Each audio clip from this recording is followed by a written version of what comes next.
허환구의 라디오 오늘. 여러분 안녕하십니까, 허환구입니다. 이재명 대표가 오늘 퇴원했습니다. 이 대표는 퇴원하면서 증오의 정치, 대결의 정치를 끝내고 상생해야 한다고 강조했습니다. 피습 사건 초기 2주 이상 장기 입원할 거라는 전망도 있었지만 총선이 얼마 남지 않은 상황인데다 어수선한 당내 분위기로 퇴원을 서두른 것으로 보입니다. 이 대표는 당분간 자택에서 치료를 이어간다는데요. 완전한 당무 복귀 시점은 자가치료 경과와 의료진의 의견을 종합해서 판단하게 될 것이라고 합니다. 이 대표가 퇴원하는 날 민주당 비명계 4인방 가운데 김종민, 조응천, 이원욱 의원이 예고대로 탈당을 발표했죠. 세 사람은 신당 창당을 예고한 한편 4인방 중 한 명인 윤영찬 의원은 당 잔류를 선택했습니다. 4월 총선을 앞두고 여야를 떠나 정치권 전체가 어수선합니다. 아무쪼록 4월 총선에서는 혐오와 증오가 아닌 상생의 정치를 할 선량이 제대로 뽑혀야겠습니다. 1월 10일 수요일 라디오 오늘 광고 듣고 시작합니다.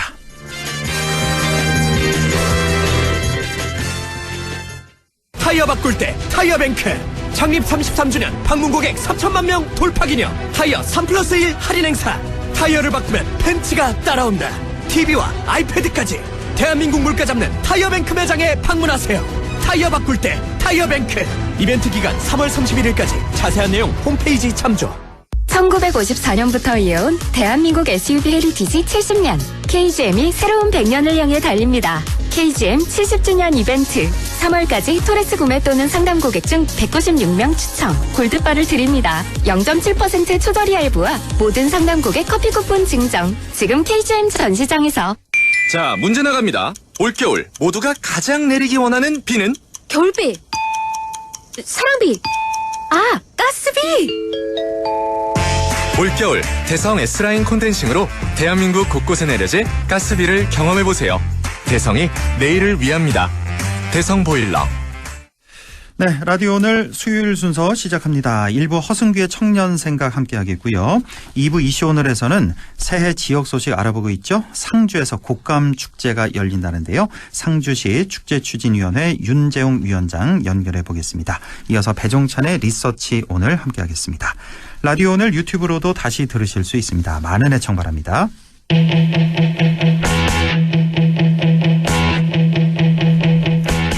네, 허승규의 청년 생각, 안동 청년 공감 네트워크 허승규 대표와 함께합니다. 어서 오십시오. 네, 반갑습니다. 네, 지난주에는 버스 타기 좋은 지역을 위해서 버스 운전 노동자들의 얘기를 중심으로 또 안동대학교 버스 기사 휴게 공간의 필요성까지 말씀을 해주셨는데요. 오늘은 어떤 주제 준비하셨나요? 네, 버스 타기 좋은 지역 시민 및 전문가 인터뷰 3탄입니다. 오늘 말씀드린 인터뷰 내용은 인터넷 안동 청년 공감 네트워크 블로그에서 보실 수 있습니다. 네. 오늘은 버스 정책 담당 공무원 또 그리고 이주 노동자 활동가 인터뷰를 중심으로 정책 제안을 드리고자 합니다. 네, 오늘 버스 정책 담당 공무원들 그리고 이주 노동자 활동가의 인터뷰 이렇게 준비를 하셨네요. 자, 인상 깊었던 내용 먼저 좀 전해 주시죠. 네, 실제 버스 정책을 담당하다 보니 실무적인 이야기 많이 들을 수 있었습니다. 친환경 녹색 교통의 관점에서 전기버스 확대하자, 또 이동권의 관점에서 저상버스 확대하자는 요구가 있는데 네. 이동권과 녹색교통의 관점에서 전기버스와 저상버스 늘어나면 좋겠죠. 그런데 예산이 얼마나 드는지 중앙정부의 지원이 얼마나 되는지 이런 것들은 시민들이 잘 모릅니다. 실제 정책이 어떻게 돌아가는지 생생한 이야기를 들을 수 있었습니다. 사실 좀 많이 궁금했어요. 예산이 얼마나 드는지, 중앙정부 지원이 어느 정도인지. 예. 자, 그러면 구체적으로 전기버스, 저상버스 이런 얘기를 해주셨는데, 자, 이런 버스들 구입 계획이나 또 들어가는 예산은 어떻게 되나요? 네, 안동시 사례를 보면 올해 전기버스 11대 도입합니다. 근데 전기버스는 모두 저상버스입니다. 그래서 전기버스이면서 다 저상버스. 장애인용 그 버스. 그렇죠. 예. 네, 그래서 전기버스 확대는 저상버스가 확대는 효과가 있는데요. 네. 한 대당 대략 4억 정도 들어가는데 4억이에요 4억 버스가. 전기버스, 저상버스 최신판 물론 이제 약간 물가 차이가 있는데 기존 버스 구입 비용이 한 1억 4, 5천 정도 됩니다.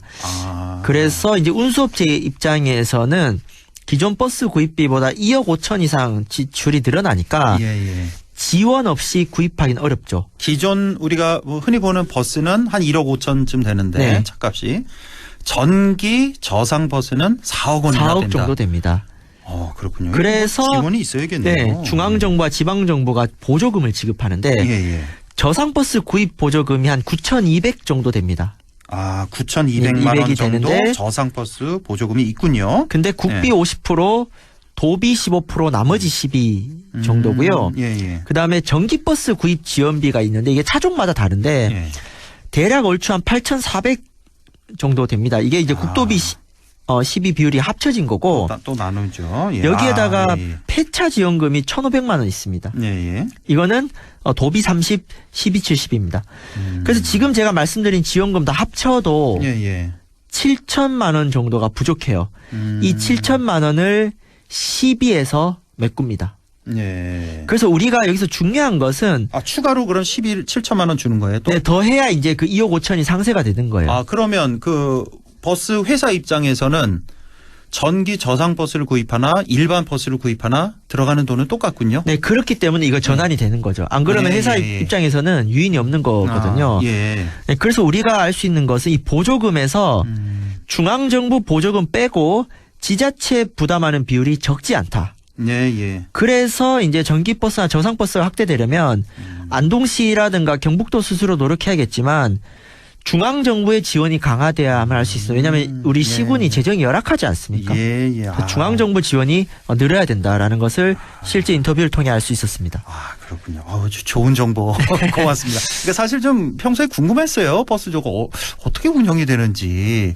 그러니까 전기 저상 버스 동시에 되는 거 그게 네. 한 4억 정도고 일반 버스는 1억 5천인데 그 나머지 차액 2억 5천 정도를 일단은 중앙정부 지방정부에서 다 지원이 되긴 되는군요. 네, 섞어서 하는 거죠. 그렇죠. 네. 네. 그리고 1억 5천은 그 버스 회사에서 이제 네. 자금을 대야 되는 거고. 그런데 이 중앙정부 지방정부의 이 지원 2억 5천 중에는 중앙정부의 지원이 생각보다는 적다. 네, 지금 말씀하신 거 보니까 시비가 많이 들어갑니다. 네. 말씀하신 거 보니까 한 반 정도 중앙에서 되고 나머지 반 정도는 이제 지방 정부가 되는 건데 네. 중앙 정부의 지원을 더 늘려야 된다 이런 취지시군요. 네, 그러니까. 그래야 이제 열악한 특히 군 단위 지자체에서 그렇죠. 이런 정책들을 펼칠 수가 있는 것입니다. 알겠습니다. 예. 자, 그리고 전기버스 도입에 있어서 다른 쟁점은 없나요? 네, 전기버스가 도입되면요 충전 시설이 확보돼야 되는데 그래서 운수회사 차고지랑 그 안동터미널 버스 회차지에 설치할 예정입니다. 네. 특히 겨울은 추워서 충전 효율이 떨어지니까 맞아요. 회사에서만 충전하고 나오면 이제 중간 회차지에서 이제 떨어져요. 그래서 안동대학교와 협의를 해야 되고 네. 장기적으로 구담이라든가 도청 신도시에서 필요합니다.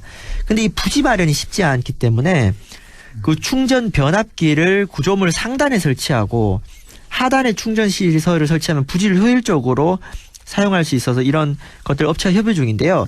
그래서 이런 교통 부문의 녹색 전환에 있어서 기반 시설을 마련하는 행정의 중요성을 네. 살펴볼 수가 있습니다. 그러니까 업체가 이거를 뭐 땅을 사고 이럴 수가 없는 한계가 있는 거거든요. 그럼요. 부지 확보에 있어서. 그래서 예. 행정이랑 같이 협의해야 된다라는 것입니다. 전기버스 하면 또 충전시설 필수니까 네. 지금 각 운수회사의 차고지에 충전시설 반드시 있어야 되겠고 안동터미널 그리고 안동대학교 도청 신도시 이런 데도 중간에 더 차지에 필요하다. 있어야 겨울철 그렇죠. 같은 경우 어. 버스가 중간에 충전할 수 있는 것이죠. 그럼요. 예. 자, 그리고 지난주에 안동대학교의 그 버스 기사 휴게 공간 필요성 이걸 좀 말씀을 해 주셨는데 충전 시설도 필요하고 또 뭐 여러 가지 할 일들 많은데 그 밖에 또 다른 과제는 없을까요? 네, 작년에 안동시 행복택시 조례 개정안 논란이 되었죠. 행복택시 버스가 다니기 어려운 농촌 주민들이 저렴한 가격에 호출택시를 이용할 수 있는 좋은 정책인데 예. 왜 이 예산을 늘리는데 의회가 반대를 하니 시민들 입장에서 의아할 수가 있습니다. 이게 논란이 된 게 행복택시만 늘리면 되는데 읍면지역 시내버스를 축소하려고 했기 때문입니다. 그러니까 행복택시가 만족도가 높은 것은 버스의 보안제로서 역할이 큰 것이지 그렇죠. 뭐 대체제로까지 생각하지 않는 게 있고요. 그 2008년 주민 여론조사 결과 주민의 59%가 행복택시 도입과 동시에 버스 노선 폐지는 반대한다는 입장입니다. 그래서 읍면 주요 노선을 대체하는 것은 지역 소멸의 관점에서도 다뤄야 되기 때문에 좀 신중한 접근이 요구됩니다. 그러니까 그 보완제로서 행복 택시를 써야 된다. 대체제가 아니라. 그러니까 시골 마을에서는 이거 버스 노선 없어지는 거 반대한다 이거잖아요. 그렇죠. 뭐 아무리 네. 뭐 행복 택시가 들어온다 해도. 예. 자, 이런 논란이 있는 가운데 작년 연말에 안동시에서 이 행복 택시 예산이 삭감됐다면서요. 네, 작년 11월 기준 행복택시 예산 25억 중에 집행 잔액이 13억이 남았습니다. 그러니까 절반 가까이 못 쓴 거거든요. 예. 그래서 올해는 이제 24억 3천이 올라온 거를 19억 3천으로 5억을 삭감했는데요. 예. 이 행복택시라는 게 외지에서 온 지인과 자녀는 이용이 어렵고 현행법상 외지에서 온 지인과 자녀를 지원하는 조례 개정 어렵습니다. 예. 그러니까 이런 부분들은 예산이 잡혀도 지원이 불가한 것이고요. 그래서 행복택시 지원도 인건비와 유류비 부담을 고려해서 다른 교통수단과 함께 보완제로서 기능해야 되고 네. 대체 교통수단 활성화라든가 이용률을 높인 노력이 병행돼야 되는데 이 먼저 읍면버스 노선을 대체하려고 하니까 논란이 되었습니다. 그래서 이런 부분들을 제고할 필요가 있고요. 네. 어쨌든 이런 행복택시를 통해서 버스를 대체하겠다는 발상으로 안동시 전체 대중교통을 개선한다든가 예산 절감 효과를 기대하는 것은 섣부르다고 볼 수 있습니다. 그렇군요. 시내버스 운행과 관련해서 더 효율적인 개선은 필요하지만 행복택시를 버스의 대체제로 전환하는 것은 무리다. 네, 이런 말씀이시죠. 네, 그렇죠. 그러니까 기존 버스 운행에 더해서 다양한 교통수단 도입할 필요가 있고 예. 또 대형 버스가 아닌 중형 버스 늘리면 운송 원가랑 유류비 절감할 수 있습니다. 그리고 인원이 적은 지역이나 비정기적 수요가 있는 곳에서는 호출형 버스 요즘 유행하고 있습니다. 예, 수요 예. 응답형 도입할 수 있습니다. 예. 이처럼 지역 특성에 맞게 더 효율적으로 주민 만족도 높일 수 있는 다양한 제도 개선 있고요. 예. 또 인구가 적지만 적극적인 공공교통 정책을 펼치는 다른 모범 지자체, 뭐 신안군, 청송군 얘기 많이 들었죠. 그래서 예, 이런 조례 개정 논란을 통해 행복택시와 버스를 양자택이라는 그 좁은 시각이 아니라 좀 입체적인 정책이 필요하다고 볼 수 있습니다. 예, 뭐 신안군 같은 경우는 그 전면적인 버스 공영제 우리 네. 허승규 대표가 직접 가서 취재를 또 직접 갔다 해왔잖아요. 왔죠. 예. 네. 그 내용이 있고 청송군 같은 경우 그 무료 버스 작년에 했고 올해부터는 봉화군이죠. 봉화군도 무료 봉화군 버스. 또 해서 제가 이번 주말에 봉화도 갔다 옵니다. 아, 무료 버스. 직접 취재하려고. 타보러 갑니다. 반응이 어떤지. 네. 예. 봉화, 청송 이렇게 무료 버스를 운행하고 이제 아마 이게 뭐 시기의 문제지 우리 각 시군이 다 아마 이거 도입하지 않을까 싶네요. 그렇죠? 그러니까 이런 몇년 유행을 내에. 타고 있는데 네. 읍면버스 대체하겠다는 건 사실 역주행인 거죠. 안동시만 거꾸로 가려다가 이 예. 논란된 겁니다. 여기에 대해서는 좀 반성이 필요하다고 볼 수 있습니다. 그렇군요. 예. 자, 이렇게 언론에서 다루는 이슈를 실제 현장의 얘기를 들으면서 살펴보니까 좀 더 다양한 관점에서 이렇게 접근할 수가 있는데요. 자, 인터뷰 하시면서 담당 공무원 재량을 넘어선 어떤 구조적인 문제도 있다고요. 네, 지자체 예산만으로 전기버스, 저상버스 구입, 버스 정차하기 어렵습니다. 그래서 지방 소멸 대응의 관점으로 중앙정부 차원의 지원이 늘어나야 되는데 네. 교통기본법이라는 게 있습니다. 이게 제정이 안 됐습니다. 이런 것을 통해서 그 중앙 차원에서 지역의 교통 불평등 해소할 수 있는 법률적, 제도적 근거를 마련해야 되고 예. 올해 총선에서 주요 정책으로 이슈가 돼야 될 것입니다. 그리고 시민들 인터뷰에서 자주 나온 게 경북 인근 시군과의 교통 연계가 불편하다. 그러니까 안동에서 예. 자차가 아니라 대중교통으로 문경이나 상주 가기 어려워요. 아, 그래요. 뭐 많지가 않나 보네요. 네. 이 버스가. 근데 차라리 서울 가기가 편해요. 그래서 차라리 경북 인근 시군과의 교통 연계 문제는 도의 역할이 중요합니다. 아. 왜냐하면은 뭐 기초지자체에서 시외버스 재정을 지원한다든가 이런 건 어렵거든요. 그래서 예. 경북 차원에서 시군 연계하는 광역 환승 체계를 개선하고 각 시군 버스 정책 담당자 연석회의를 도에서 주최하면 예. 광역 단위 교통망 개선이 더 나아질 거라 생각합니다. 예. 자, 버스 타기 좋은 지역을 위해서 시군 단위뿐만 아니라 중앙정부와 경상북도의 역할까지 이렇게 강조를 해 주셨습니다. 자, 마지막으로 그 이주 노동자 우리 지역에 많잖아요. 네. 이주 노동자 그 활동가도 인터뷰를 하셨다고 했는데 그것도 좀 소개해 주시죠. 네, 경북 북부 지역 이주 노동자 대부분 읍면의 농장이나 외곽의 농공단지에서 일합니다. 근데 그런 곳은 편의시설 등이 부족하니까 이 시내로 나와서 볼일을 봐야 되는데 대중교통이 약하기 때문에 불편하고 고립된 생활을 하게 됩니다. 특히 이주 노동자 센터가 이주 노동자들의 한국 사회 적응을 돕기 위해서 이제 한국어 교실 운영하는데 네. 이 가장 힘든 애로사항이 바로 승합차를 운영해야 되는 거죠. 그래서 우리 이주 노동자들 지역의 농촌 공장의 일손이 부족해서 한국에 왔습니다. 국적은 다르더라도 지역 사회의 소중한 동료 시민인데 이들의 이동권 문제 소외된 이슈입니다. 예. 우리가 버스 타기 좋은 지역이 된다면 또 보편적인 이동권이 개선이 된다면 이주 노동자들의 이동권 문제도 자연스럽게 개선이 됩니다. 그래서 제가 인터뷰를 하지 않았으면 이런 문제는 모르고 살았을 건데요. 그래서 다양한 당사자들의 이야기를 공유하고 정책 결정 과정에 반영하는 일이 얼마나 중요한지 절감했는데 다시 말씀드리면 이거 허순기 혼자 해야 될 게 아니라 그럼요. 우리 행정과 시민사회가 함께 해서 정말 누구나 이동하기 좋은 지역사회 만들었으면 좋겠습니다. 네. 자, 오늘 이렇게 버스 타기 좋은 지역 시민 및 전문가 인터뷰 3탄이었습니다. 버스 정책 담당 공무원들 그리고 이주 노동자 활동가 인터뷰 중심으로 다양한 정책 제안을 살펴봤습니다. 자, 이렇게 들을수록 버스를 이용하는 시민들의 얘기 소중하다는 생각도 드는데요. 버스 타기 좋은 지역을 위해서 허순계 청년 생각에서도 꾸준히 함께 하겠습니다. 자, 오늘 말씀 잘 들었습니다. 안동 청년 공감 네트워크 허순규 대표와 함께했습니다. 고맙습니다. 네, 감사합니다. 라디오 오늘 2부에서 뵙겠습니다.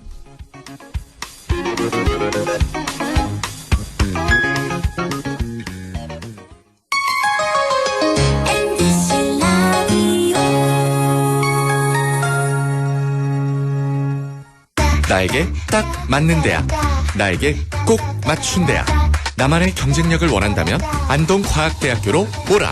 시대에 딱 취업중심 실전학과, 학생의 꼭 현장중심 실무교육, 취업에 맞춤, 내 꿈에 맞춤, 나의 드림핏 안동과학대학교. 100세 시대 꿈은 모두 달라도 정답은 국립안동대학교 성인학습자학부. 시험 없이 100% 서류 전형에 온라인 수업으로 부담 없이 경북에 산다면 1년간 100% 등록금 지원까지. 100세 시대 백정대학 국립안동대학교 성인학습자학부. 가구 살 땐 꼭 한번 가보자. 안동 명품 가구 백화점. 흑표 흑침대, 양성국 갤러리, 금성침대, 한국 가죽 소파, 장수돌 침대. 다양한 브랜드 가구를 한 곳에서 쇼핑할 수 있는 대형 가구 전시장. 안동 명품 가구 백화점. 2024년 새해에도 꼭 챙길 건 연금 절세 혜택. 연 900만 원까지 연말정산 최대 148만 원 절세. 미래에셋증권 연금 투자한 나 자신 만세. 절세도 투자다. 개인연금도 IRP도 역시 미래에셋증권. 원금 손실 유의 및 투자 전 설명 참치. 공약미를 대출해드릴 수 있을 것 같아요. 근데 수수료를 좀. 보이스피싱 전화 올 땐 전화 끊고 확인하기. 실장님의 계좌가 금융범죄에 연루되었습니다. 기관 사칭 사기 전화 112로 신고하기. 택배 주소 오류 사기 인터넷 주소 클릭한대. 늘 의심하고 꼭 전화 끊고 또 확인하고. 보인다 보여. 수법이 보이는구나. 눈을 뜨면 예방책이 보입니다. 공익광고협의회.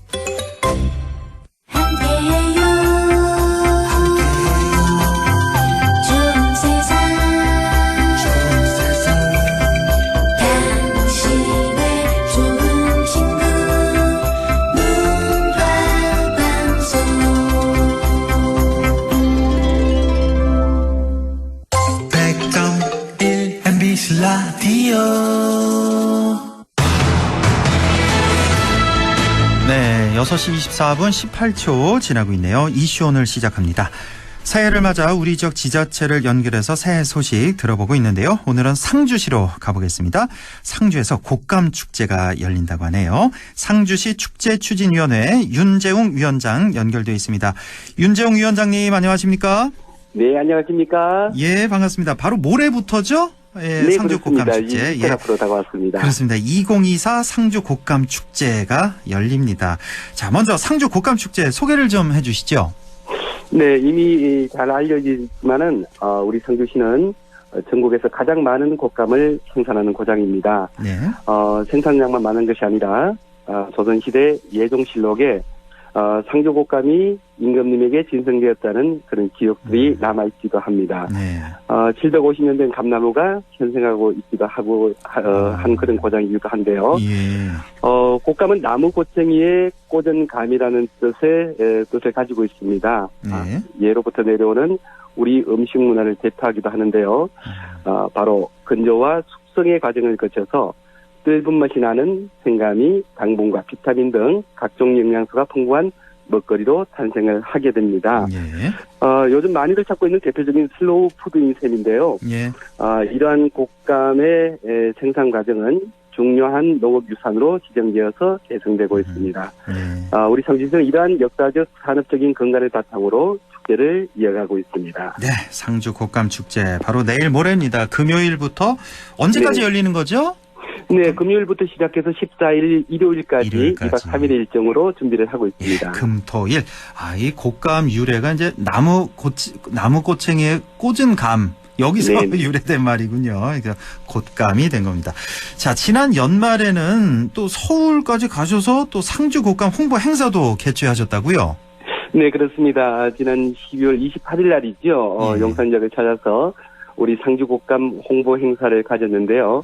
10일부터 열리는 곶감 축제를 알리는 것은 물론이고 품질이 떨어지는 수입 곶감이나 또 상주 곶감의 명성을 도용하는 원산지 표시에 대한 중요성을 함께 홍보하였습니다. 이런 거 철저히 관리해야죠. 원산지 네네. 표시 같은 거.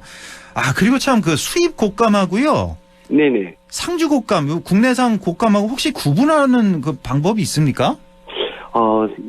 안타깝게 사실은 좀 구분이 어렵습니다. 곶감 전문가들은 구분을 할 수 있는데 길거리에서 너무 저가에 판매되는 곶감들은 일단 한번 좀 의심을 해보는 게 좋지 않을까 이렇게 생각이 되네요. 네, 원산지 단속 철저히 좀 해야겠습니다. 네네. 자, 상주 하면 제일 먼저 이제 곶감이 생각이 나는데 상주 곶감 이 연간 생산량이 어느 정도나 됩니까?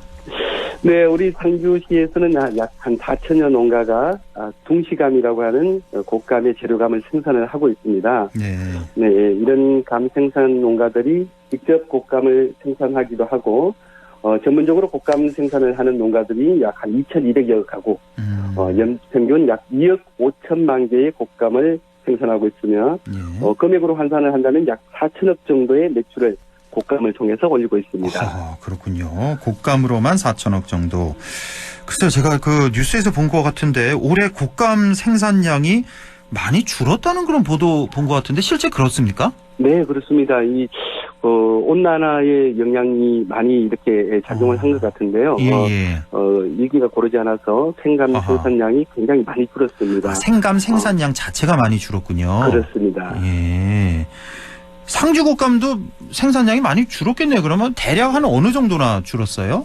글쎄요, 정확한 통계를 제가 가지고 있지는 않지만 약 30% 정도 이상 줄지 않았나 이렇게 판단을 하고 있습니다. 그럼 그만큼 곶감 가격도 좀 올랐겠네요. 올해. 네, 참 안타깝고 속이 상한 부분이기도 한데요. 여하튼 곶감 축제장에서는 가장 저렴한 가격에 저희가 곶감을 많은 분들에게 자랑할 수 있는 그런 가격으로 가격대를 형성을 하고 있습니다. 예, 우리 좀 소비자들 좀 저렴한 가격에 좀 많이들 드시면 좋겠는데 올해는 작년보다는 조금 오르긴 올랐겠네요. 하지만 가격이 좀 오른 부분이 있죠. 아무래도 생산량이 줄다 보니까 그렇지만 곶감 축제장에서는 가급적 합리적인 가격에 또 저렴한 가격에 많은 부분 곶감을 판매를 할 그런 계획입니다. 상주 곶감 축제장에선 훨씬 저렴하게 드실 수 있다는 말씀이시고 상주 곶감 더 맛있게 먹는 방법이 있을까요? 글쎄요, 개인적인 취향은 곶감을 따뜻한 차와 이렇게 먹는 게 가장 좋은 방법이라고 생각을 하는데 요즘은 곶감을 기본으로 한 퓨전 먹거리들이 속속 개발되고 있습니다. 물론 예로부터 내려오는 방식들이기도 한데요. 곶감 속에 호도나 잣을 넣고 얇게 썰어내는 곶감 호두쌈이나 또는 미식가들 사이에서는 곶감 속에 치즈나 또는 생크림을 넣어서 다양한 디저트를 개발하고 있습니다. 곶감의 맛은 그 인스턴트 식품에서 느끼는 과한 단맛이나 자극적인 향보다는 자연스러운 당분과 촉촉하면서도 말랑한 식감을 가지고 있어 어떠한 음료와도 좋은 조합을 이루고 있습니다. 먹어서 약이 되는 음식을 약선 음식이라고 하지 않습니까? 네, 곶감은 기침, 가래 등은 물론이고 배알이 쓸 때에도 좋은 효능들을 보이고 있습니다. 예전에는 호랑이가 무서워하는 곶감이었다고 하면은 요즘은 성인병이 무서워하는 곶감으로 더 많은 사랑을 받고 있는데요. 성인병이 무서워하는 곶감이다. 그렇습니다. 네, 요즘 같은 겨울에 추천드린다면은 단호박에 곶감을 넣은 단호박 곶감죽은 꼭 한번 맛보셨으면 좋겠습니다. 단호박죽에다가 여기 이제 곶감을 넣어서 단호박 곶감죽. 그러니까 약선 음식이다. 곶감은 한마디로.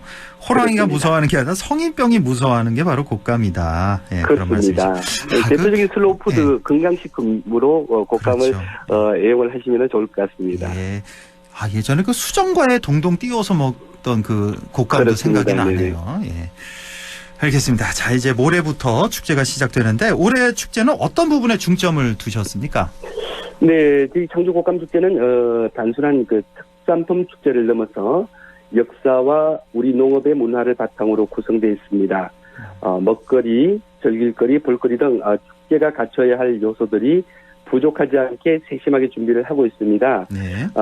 또한 저출산의 기조로 그렇지 않아도 아이들이 수가 습감하고 있는데 스마트폰이나 컴퓨터가 중요한 여가 이용의 수단이 되고 있는 상황에서 이번 곶감 축제는 어린이들과 청소년들이 좋아할 많은 다양한 프로그램들을 준비하고 있습니다. 그렇군요. 자, 곶감이 예로부터 이제 임금님께 진상됐다 하는 말씀 초반에 말씀해 주셨는데 곶감 축제장에서는 진상 재현 퍼레이드도 열리잖아요. 네네. 올해도 물론 준비를 하셨죠? 네, 그렇습니다. 그 앞서서도 제가 말씀을 드렸는데요. 조선시대 예종실록에 매듭갈 20사흘에 상주 곶감이 진상되었다라는 이런 기록이 남아 있습니다. 이 기록을 바탕으로 해서 상주 곶감 진상 재현 행사를 이어가고 있습니다. 금년 상주 곶감 축제에서도 750년이 된 실생하고 있는 감나무에서 씨앗감을 얻어 상주 백성들이 정성으로 만든 곶감을 진상한다는 그런 신호부로 진상 재현 행사를 준비하고 있습니다. 이것도 아주 볼만 하겠는데 이 진상 재현 퍼레이드는 언제 볼 수 있는 거예요? 그럼 금요일에? 저희가 개막식을 12일 오후 4시에 개막식을 하게 되는데요. 그 개막식과 맞춰서 진상 재현 행사를 준비를 하고 있습니다. 상주 곶감 축제 12일 금요일 오후 4시에 시작합니다. 그 개막식에서 이 진상 재현 행사 보실 수가 있습니다. 자, 아이들을 위한 겨울놀이 프로그램도 준비하셨다고요? 네네. 이번 상주 곶감 축제의 컨셉은 눈밭에서 즐기는 바캉스입니다. 눈밭에서 즐기는 바캉스? 네네. 전동으로 작동하는 회전 눈썰매를 이용해서 대형 눈썰매장과 그리고 또 200여 명 동시에 입장할 수 있는 대형 수령 에어돔을 설치하게 됩니다. 네, 비닐하우스와 같은 원리로 한겨울 속에서도 약 28도 정도의 초이름 온도를 유지하고 있어서 눈썰매장에서 뛰어놀다가 또 추우면은 에어돔 안으로 들어오게 되고 시간대별로 펼쳐지는 마술 그리고 인형극, 저글링쇼 등 다양한 볼거리들을 에어돔에서 저희가 준비를 하고 있습니다. 이 축제장 가면은 그냥 겨울과 여름이 동시에 있는 거군요, 그러니까. 그게 바로 상주 곶감 축제의 컨셉입니다. 재밌겠네요. 아이들 꼭 데리고 가야겠네요. 네네.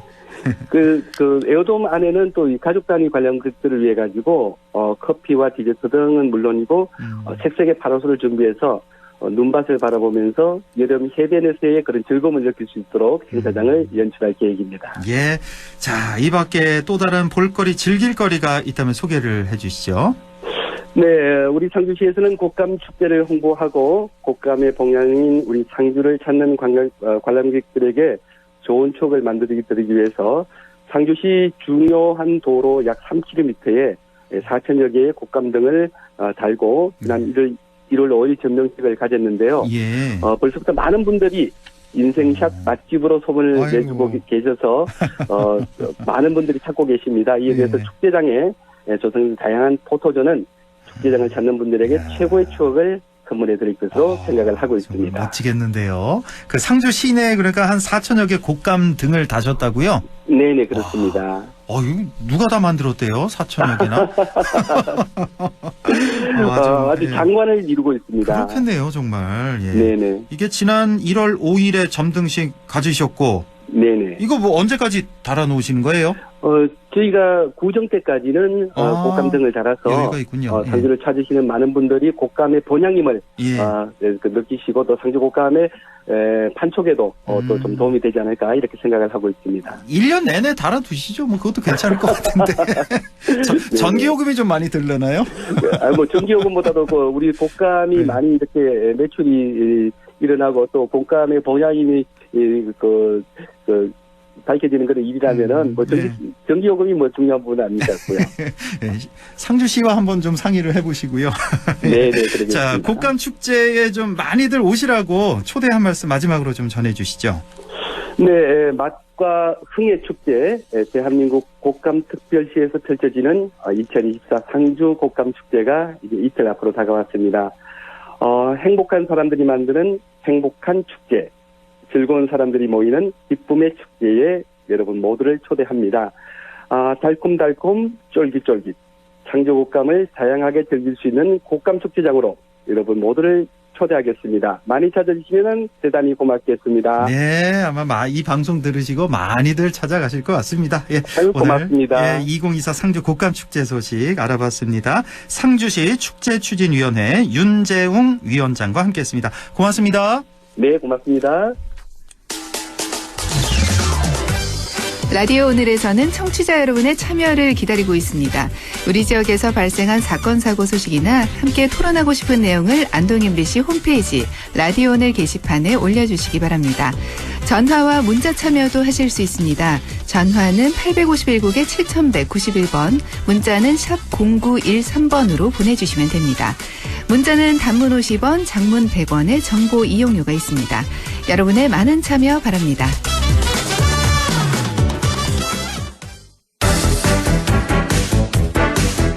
네, 배종찬의 리서치 오늘 시작합니다. 인사이트 K 배종찬 소장과 함께하죠. 안녕하십니까? 안녕하십니까, 배종찬입니다. 예, 오늘도 뭐 여쭤볼 이슈가 워낙 많아서요. 예, 저 대통령 지지율 또 정당 지지율 뭐 큰 변화 없으면 간단히 좀 소개해 주시고 다음 질문 넘어가도록 하죠. 네, 예, 대통령 지지율부터. 예. 오늘 소개해드리는 모든 조사는 중앙선거여론조사심의위원회 홈페이지에서 확인 가능합니다. 예. 윤석열 대통령 국정수행 평가 어떻게 평가하는지 물어봤는데요. 과연 신년 효과로 올라갔을까 아니면 특검법 거부권 행사 등 대통령 국정수행에 대한 부담감으로 내려갔을까 이 부분이 가장 주목되는 부분인데요. 예.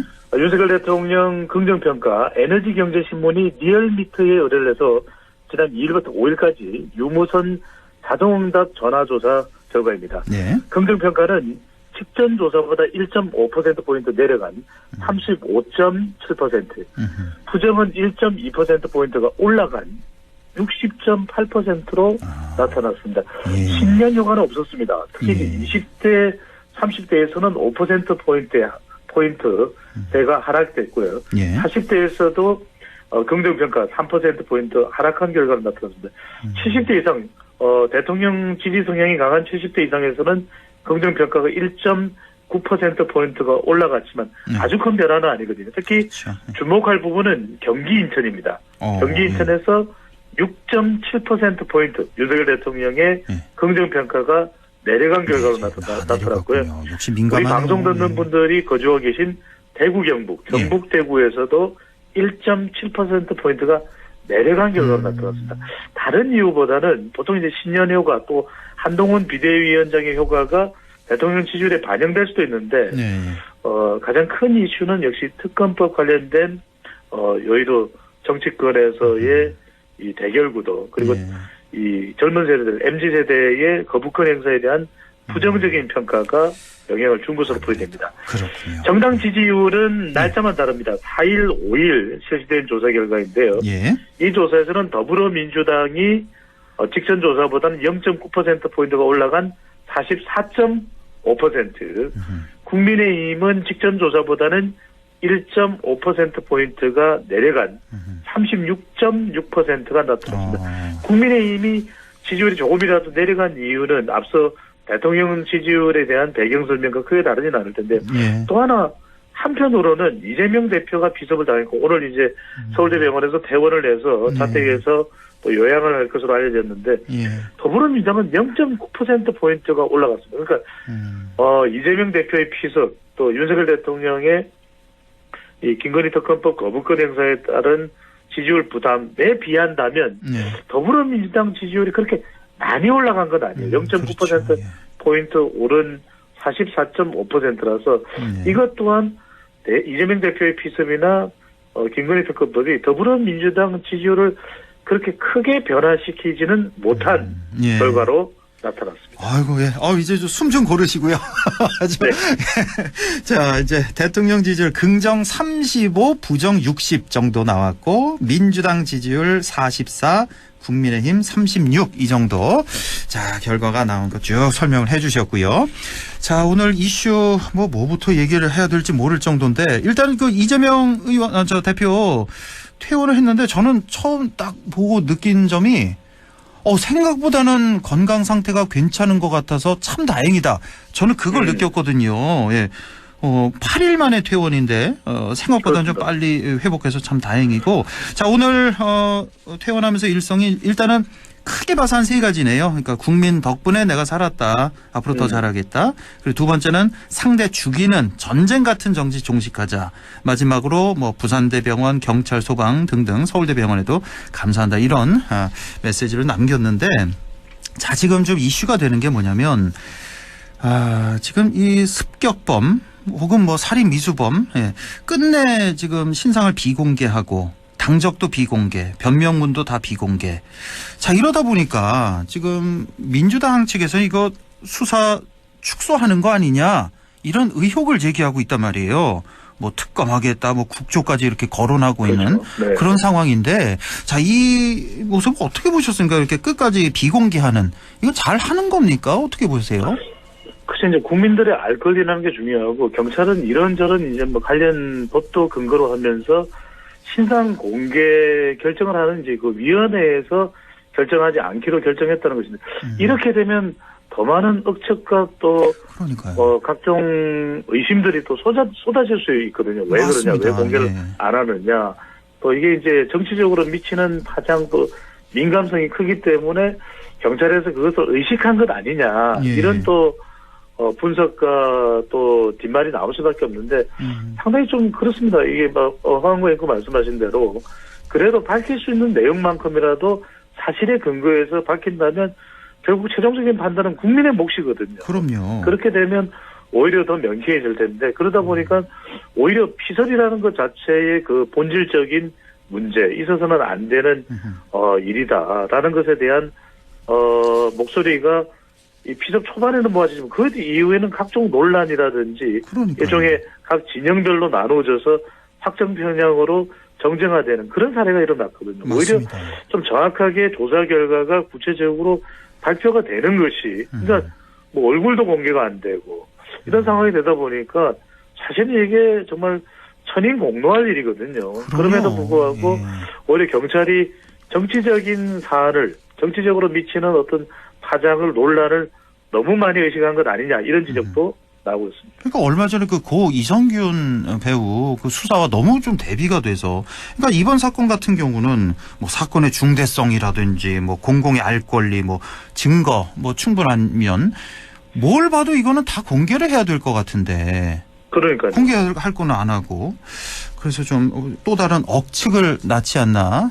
이건 좀 그렇습니다. 짧게 하나 말씀드리면은 방금 전에도 이제 지지율이 크게 움직이지 않은 이유도 결과적으로는 피습했다. 그렇다면 앞으로 이런 일이 절대로 있어서는 안 되는 일이고, 어떤 조치와 그리고 또 근본적인 문제는 외신에서도 이야기했지만 우리 정치가 너무 양극화됐다. 이재명 대표도 퇴원 일성에서 이야기를 했지만 너무 우리 지금 정치판이 전쟁터 같다는 이야기를 좀 근본적으로 해결할 만한 중지를 모아야 되는데 우리 그렇지는 못하거든요. 바로 그런 부분들이 지금 피습범의 신상 비공개와 맞물려서 오히려 진영 간 또는 서로 간의 이 대결 구도는 총선이 아니라 총선 이후까지도 계속되는 것 아닌가, 이런 우려가 나오고 있는 거죠. 좀 뭔가 좀 상식적으로 좀 대응을 했으면 좋겠는데, 어쨌든 자, 이번 주는 민주당 소식이 많은데, 자, 원칙과 상식 있잖아요. 김종민, 조응천, 이원욱, 윤영찬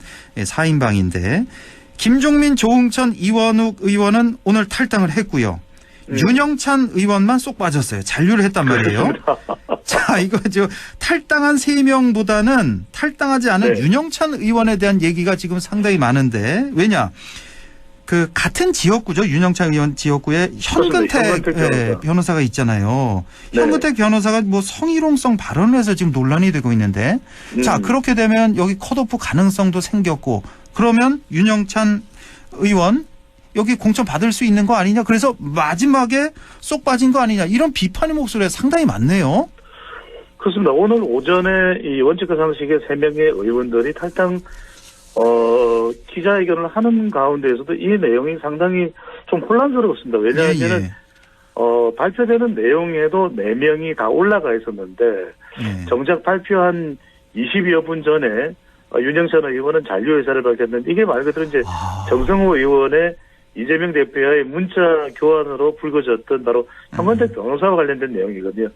한 모임의 자리에서 뭐 성희롱성 발언을 했다고 해서 윤리감찰을 받고 있는데 과연 어느 정도의 징계 수위가 맞느냐라고 하는 질문을 이재명 대표가 문자로 정성호 의원에게 보냈고 정성호 의원이 이제 답변하는 가운데 너무 그건 좀 과한 거 아니냐 이런 발언 등이 나오면서 이 부분도 상당히 주목을 끌었던 그런 뉴스였거든요. 그런데 이제 윤영찬 의원이 더군다나 윤영찬 의원의 경우에는 이낙연 전 대표와 상당히 또 가까운 걸로 알려져 있습니다. 그렇다면서요. 윤영찬 의원인데 적어도 다른 3사람은 탈당을 안 하더라도 윤영찬 의원만 단독이라도 탈당해서 이낙연 신당에 합류할 가능성이 높다라는 것이 그동안 점쳐져 왔었는데 그 오히려 민주당에 잔류하겠다고 했는데 지금 그런 발언을 한 마당에 다시 별도로 탈당을 해서 이낙연 신당에 참여한다.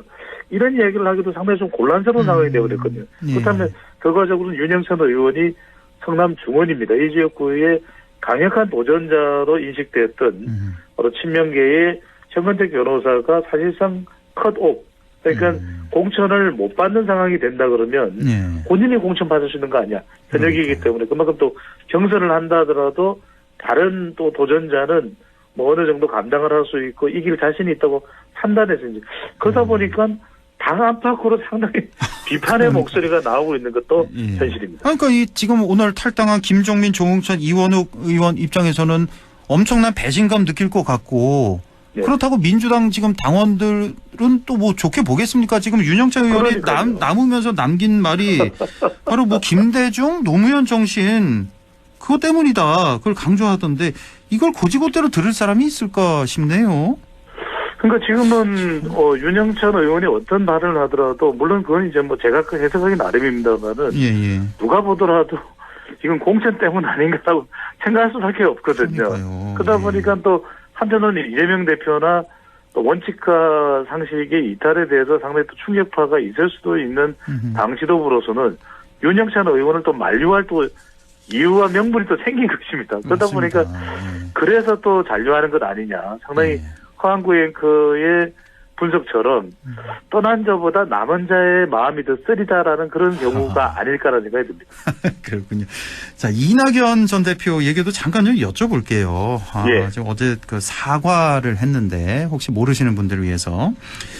자, 이제 어차피 뭐 신당 창당은 기정사실화된 상태고. 그렇죠. 네. 지금 민주당 의원 165명이 있는데 이 중에 전과자가 68명이다. 무려 44%다. 이렇게 또 발언을 해서 좀 굉장히 논란이 됐고 나중에는 사과를 했는데 사과 내용이 44%가 아니라 41%다. 내가 숫자 착각했다. 이거예요. 근데 이 44%의 민주당 내 의원 전과자가 그 전에 뭐 민주화운동, 노동운동으로 해서 이제 전과를 단 사람이 많단 말이에요. 27명이나 되는데 이 사람들 빼면 16%밖에 안 된단 말이에요. 국민의힘 의원 전과자보다 더 적단 말이죠. 그래서 지금 민주당 내 지지자들 부글부글하네요 지금.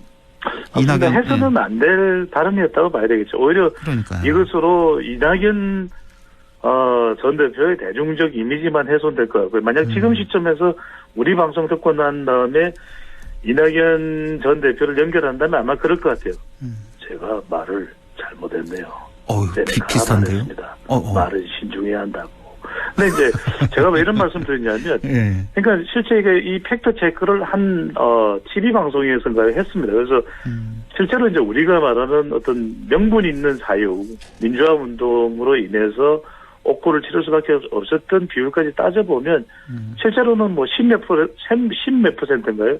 현저하게 그 비중, 우리가 말하는 뭐 공공의 또 지탄을 받을 만한 뭐 음주운전이나 그런 종류는 일부라는 것이거든요. 16%입니다. 그 40몇 %는 44% 이야기를 한 그 비율은 거의 절반 정도나 되는 민주당 의원들의 숫자에 육박하는 것인데 그런 의미를 잘못 유권자들이 받아들일 때는 그래? 이 86 운동권이 아니라 그걸 떠나서 범죄 집단이야? 이렇게 오인을 할 수 있거든요. 그보다는 굳이 하지 않아도 될 말이었고 수치였고 표현이었잖아요. 왜냐하면 지금 이낙연 신당도 얼마나 탄력을 받을 수 있느냐에 대한 그런 우려도 나오고 있거든요. 그래서 뭐 빅텐트도 열려 있다. 내일 또 뭐 이준석 또 이 금태섭 뭐 양양자 뭐 이미 출판 기념회에서 양양자 의원의 한국의 희망 이 대표의 출판 발표회에서 출판 기념회에서 만나기도 했지만 그래서 이 명분이 서지 않는 신당 창당에 대한 지적의 목소리가 있기 때문에 빅텐트를 도모하겠다라고 하는 그런 보도도 나오고 있다면 사실 굳이 해도 뭐 여론에 부정적으로 오히려 인식될 수 있는 건 차라리 안 하는 게 나을 뻔했다는 거죠. 그렇습니다. 그러니까 또 더 비판받는 원인이 뭐냐면 이낙연 전 대표 본인도 전과 2범이라는 거 이것도 있고 민주당 소속으로 무려 5선이나 했고요. 국회의원. 그렇죠. 또 도지사의 총리의 당대표까지 다 거친 사람이 이제 완전 뼛속까지 민주당 사람인데 어떻게 이런 말을 남길 수가 있냐 민주당을 향해서. 그래서 정치권에서의 정말 이 금쪽같이 전해지는 말이 있습니다. 제발 비유는 하지 말고 수치는 좀 신중해라라는 이야기가 있습니다. 아, 비유는 하지 말고 수치는 조심해라. 그래서 최근에 보면은 그 민주당 출신 오늘 뭐 얘기한 윤영찬 의원도 그렇고 이낙연 전 대표 또 얼마 전에 국민의힘으로 입당한 이상민 의원까지 앞으로 좀 정치 인생이 상당히 험난할 것 같은데 제가 보기엔 안 하는 이만 못한 그런 행동들을 해서 사실 정치는 정도가 있어야 되고 최근에 우리가 옛 또 영웅들로부터 많이 얻는 교훈이지만 그래도 안동에는 우리 서해 유성룡의 선생님의 그 또 자산이 있지 않습니까? 그만큼 이 명분이 있고 소신이 있는 그래서 유권자들이 국민들이 백성들이 더 믿고 따를 수 있는 그런 기준을 세우는 정치가 나와야 되는 시점이라고 봐야 되겠죠. 그렇습니다. 이상민 의원 같은 경우는 뭐 호랑이 잡으러 호랑이 굴 들어간다고 했는데 호랑이가 누군지 좀 여쭤보려고 했는데 시간이 다 돼서요. 우리 소장님 다음 주에 또 뵙겠습니다. 네, 고맙습니다. 감사합니다. 네, 지금까지 인사이트 K 배종찬 소장과 함께했습니다.